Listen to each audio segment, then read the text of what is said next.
tunejejwe n'Imana aka kanya. Twababwiye ngo tuzanye intego ivuga ngo Imana ni urukundo, natwe tugomba gukundana. Haleluya. Imana ivuganye natwe ngo nituguma mu rukundo nayo izaguma muri twe. Ijambo riratubwiye ngo umuntu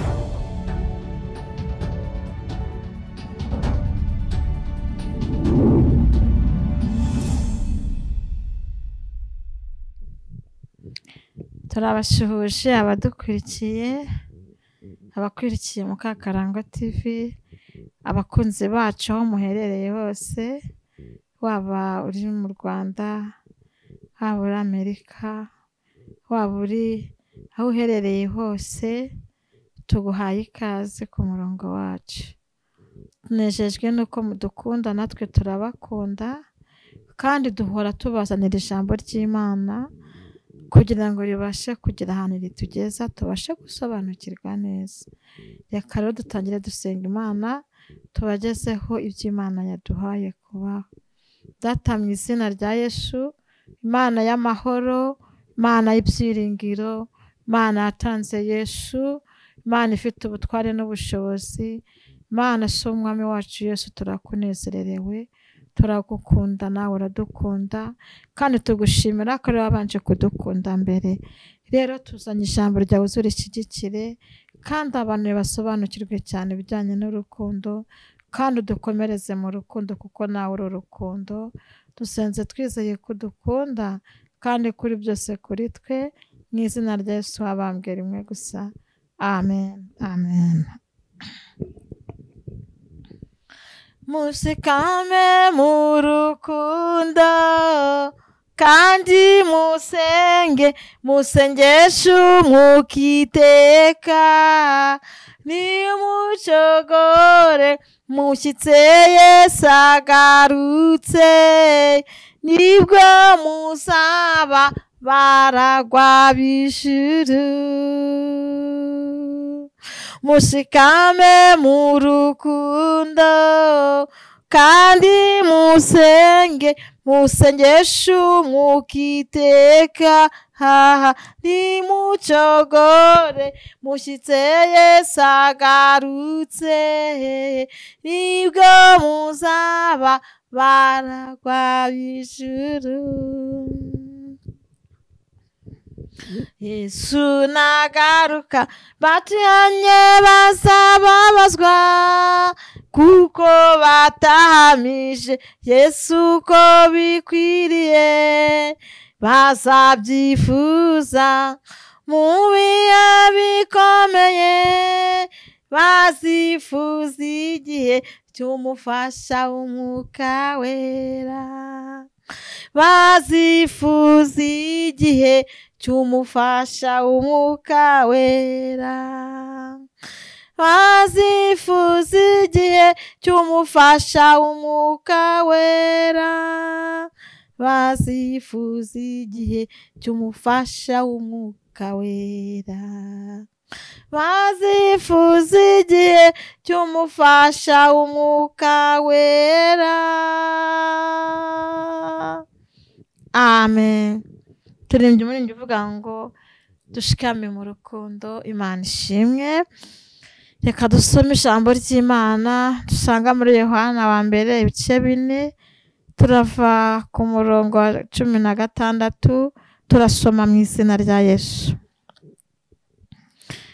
Intego mfite iravuga ngo tugume mu rukundo, kuko n'Imana nayo ari urukundo. Dusome mu izina rya Yesu.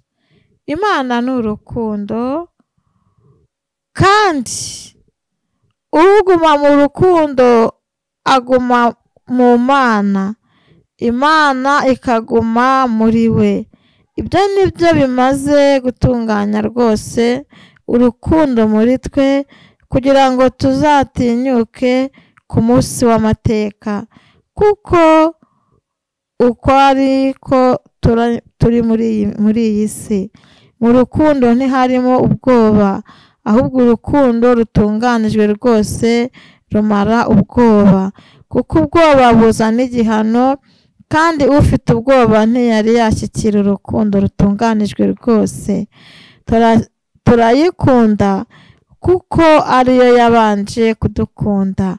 Umuntu navuga ati nkunda Imana akanga mwene se aba ari umunyabinyoma, kuko udakunda mwene se abonye atabasha gukunda Imana atabonye. Kandi dufite iri tegeko ryavuye kuri yo ngo ukunda Imana akunde na mwene se. Amen, amen. Tunejejwe n'Imana aka kanya. Twababwiye ngo tuzanye intego ivuga ngo Imana ni urukundo, natwe tugomba gukundana. Haleluya. Imana ivuganye natwe ngo nituguma mu rukundo nayo izaguma muri twe. Ijambo riratubwiye ngo umuntu ufite urukundo ntabwo abasha kwifuriza mugenzi w'ikibi, kuko ngo ntabwo wakunda Imana utabonye ngo wange mwene so. Haleluya. Ariko ngo nituguma mu rukundo Imana izaguma muri twe. Turongera turasomye ngo umuntu ugira ubwoba muri we aba ataramara kwakira Imana, kuko ngo Imana ni urukundo, kandi ahantu hari urukundo ntabwo haba ubwoba. Haleluya. Ahantu hari urukundo ntabwo haba ubwoba. Ahantu hari urukundo haba Imana. Haleluya. Ahantu hari Imana haboneka ibyiza. Imana ihabwa icyubahiro. Ngo nuko mugume mu rukundo kandi mukundane, kandi musengeshe n'umwuka iteka, nibwo muzaba abaragwa bo mu ijuru, niko umuririmbyi yatubwiye. Nuko iri jambo dusomye riravuga ngo Imana ni urukundo. Ndagira ngo mureke dukundane bavandimwe, itorero ry'Imana dukundane, abashumba bakundane, abaririmbyi bakundane, mu rugo aho uba ukundane n'abaho. Umuntu wese agira urukundo, kuko nugira urukundo n'Imana izabira tuvane mu bwoba, tubashe kugira urukundo rutunganijwe rwose. Data, mu izina rya Yesu turagushimiye kuri urukundo, turagushimiye ko wadukunze. Izina ryawe nirihimbazwe. Dusabiye urukundo umuntu wese udukurikiye, amatorero adukurikiye agira urukundo, abakozi b'Imana bagira urukundo, abantu runaka bagira urukundo, kandi umuntu wese, haleluya, abasha gutunga urukundo muri we. Kandi nawe ngo ahantu hari urukundo, kuko nawe uri rukundo. Hira umuntu wese udukurikiye, kandi utubere ibyiringiro. Duhe kwera imbuto z'urukundo, ntidukundane tutera imbuto. Ntabwo wakunda umuntu nta mbuto umwereka, ntiwakunda umuntu udafite icyo ukora, ntiwakunda umuntu utari kuba hafi ye ngo bivemo. Twemerere gukundana, rwa rukundo tuzabana nawe mu bwami, aho hatazaba ijoro cyangwa amanywa, aho tutazatandukanya ibihe, tuzahora mu rukundo turirimba tunezerewe. Ngo wafashe umuntu wese udukurikiye, tubere Imana, utubere byose, kandi twigaragarize. Mu izina rya Yesu wabambwe rimwe gusa. Amen. Amen.